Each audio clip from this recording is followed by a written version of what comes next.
लौट रहे श्रद्धालुओं के साथ स्थानीय लोगों का विवाद हो गया। विवाद इतना छोटा सा था कि किसी स्कूटी पे हल्का सा टक्कर लगी, जिसके लेकर के स्थानीय युवक और श्रद्धालुओं में बहस बढ़ी और बहस बढ़ते बढ़ते श्रद्धालुओं ने तलवारें निकाल दी और तलवारें चलाने शुरू हो गए। ऐसा लोगों का आरोप है कि तलवारों से कई लोग घायल हुए हैं, जिनमें से 5 लोगों का उपचार कर्णप्रयाग अस्पताल में किया गया है। उनमें से एक युवक जो होटल व्यवसायी बताया जा रहा है, उसको हेली सेवा से हायर सेंटर रेफ़र कर दिया गया है। इनमें एक श्रद्धालु भी घायल है, जिसके पाँव पे फ्रैक्चर बताई जा रही। बाकी अन्य लोकल जो लोग थे यहाँ के, वो घायल हैं। उनमें से कुछ का उपचार यहाँ किया जा रहा है, कुछ ने अपने निजी संसाधनों से निजी अस्पतालों में, निजी क्लिनिकों में उपचार कराया है। हल्की फुल्की चोटें बताई जा रही कि बहुत सारे लोगों पे हैं। इसको लेकर के पूरे दिन भर बवाल करता रहा और बद्रीनाथ हाईवे पंचपुलिया पर जाम रहा।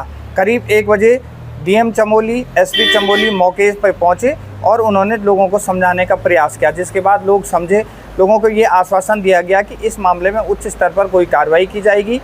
इनमें जो 3 आरोपी थे श्रद्धालु, उनको पुलिस ने हिरासत में लिया गया है, जबकि चौथा जो आरोपी है वो घायल है और उसका उपचार अस्पताल में किया जा रहा है। इन तमाम चीज़ों को लेकर के दिन भर काफ़ी बवाल हुआ है, काफ़ी विवाद की स्थिति बनी है। लोगों में बड़ी नाराज़गी भी है कि हथियार लेकर के श्रद्धालु चारधाम यात्रा मार्ग पर चल रहे हैं और थोड़ी सी चीज़ों होने के बाद भी हथियार निकाले जा रहे हैं और लोगों पे आक्रमण किया जा रहा है, लोगों को घायल किया जा रहा है। इस चीज़ों को लेकर के तमाम लोगों में यहाँ नाराज़गी है। लोगों की एक ही मांग है कि हथियारों को चारधाम यात्रा के समय बंद किया जाए और यह भी मांग है कि ये जो दोपहिया वाहन में सवार होकर के तमाम श्रद्धालु आ रहे हैं, जो अनाप शनाप चारधाम यात्रा मार्ग पे अनाप शनाप वाहन चला रहे हैं, उन दोपहिया वाहनों पे बैन लगे।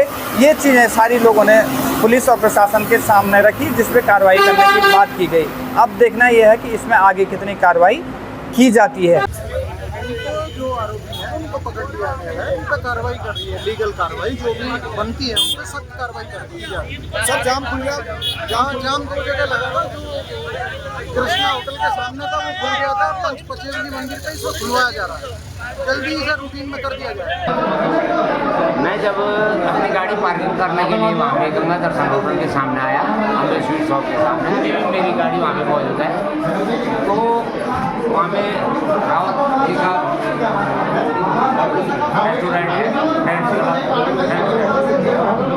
उनके पार्लर के साथ अपना बाकी आगे मेरे को नहीं है। तो क्या हुआ, लेकिन इन्होंने उसके पार्लर में थप्पड़ मारा तो थोड़ा इनकी कहासुनी हो रही थी, वहाँ पे कहासुनी हो रही थी। तो मैं गाड़ी पार्किंग कर रहा था, तो मैंने भी देखा क्या हो रहा है। मैं भी वहाँ पे मैं तो हमने कहा यार बच्चा है, बच्चे से चलो गाड़ी निकल गई उसके मुँह से, तो एक जिसको मारने में उतारू हो गए, एक इसने जो ये लेटा हुआ है इसने थप्पड़ को मारा।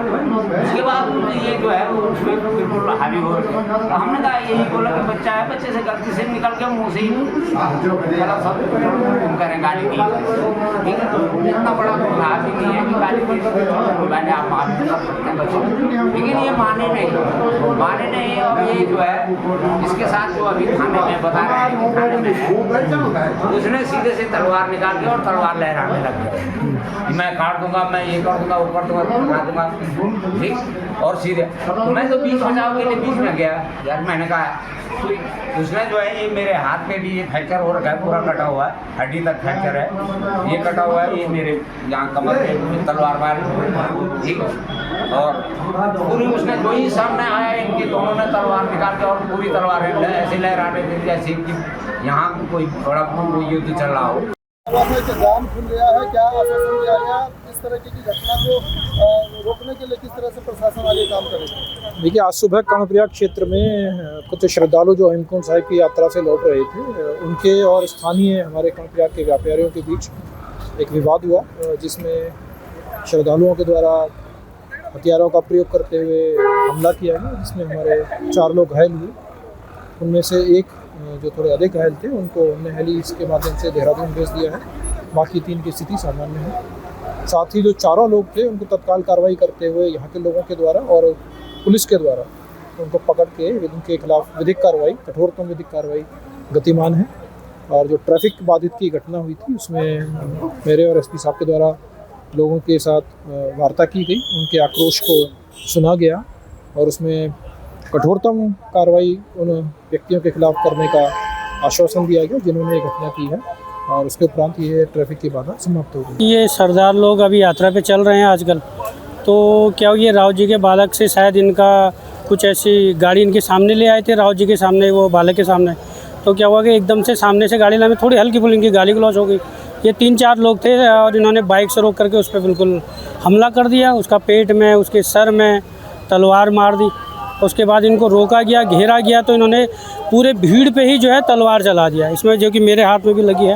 इन्होंने हमको भी मतलब मार के ये जो है पूरा तलवार चला दिया चारों तरफ इन्होंने। सर ये हुआ, हमारे जो मालिक साहब का लड़का थोड़ा कट मारा, उसने 2-4 झांपटे बिना कहे हुए 2-4, उसके बाद क्या उसने तलवार निकाल दिया, उसी की खोपड़ी में तलवार मार दिया उसने एकदम, और कोई लफड़ा नहीं हुआ, उसकी ना मोटरसाइकिल ठुकी ना कुछ हुआ, एकदम उसने क्या किया, तलवार मार दिया उसकी खोपड़ी में। वो अगला भी इतना बेहोश हो रखा कोई हद से ज़्यादा। देखिए, आज ये बड़ी दुखद घटना हुई जिसमें कुछ निहंग और कुछ स्थानीय व्यापारियों के बीच में कुछ पार्किंग के नाम पे कुछ विवाद हुआ, बढ़ते बढ़ते हथियारों के प्रयोग पे चला गया और इसमें लोग आक्रोशित थे, तो उसके कारण कुछ ट्रैफिक यहाँ पर बाधित हुआ, जिसमें मेरे द्वारा और डीएम साहब से लोगों की बात को सुना गया, उनके आक्रोश को शांत किया गया और अभी ट्रैफिक सुचारू हो गया है। हमने गढ़वाल के सभी जनपदों से इस मामले में बात कर ली थी और ट्रैफिक को जहाँ पर भी होल्ड करना था वहाँ होल्ड किया गया था, तो इसलिए बहुत ज़्यादा वाहन इसमें प्रभावित नहीं हुए हैं। जिला प्रशासन के द्वारा पानी वगैरह बंटवाने की भी कई स्थानों पर व्यवस्था की गई थी और जो कठोर विधिक कार्रवाई है इस मामले में हम लोग उसको सुनिश्चित कर रहे हैं। 4 आरोपी हमारे द्वारा पकड़ लिए गए हैं और कठोरतम कार्रवाई हम लोग सुनिश्चित कर रहे हैं। आपके राज्य की खबरें, आपके शहर की खबरें सबसे पहले जानने के लिए देखते रहें अमर उजाला।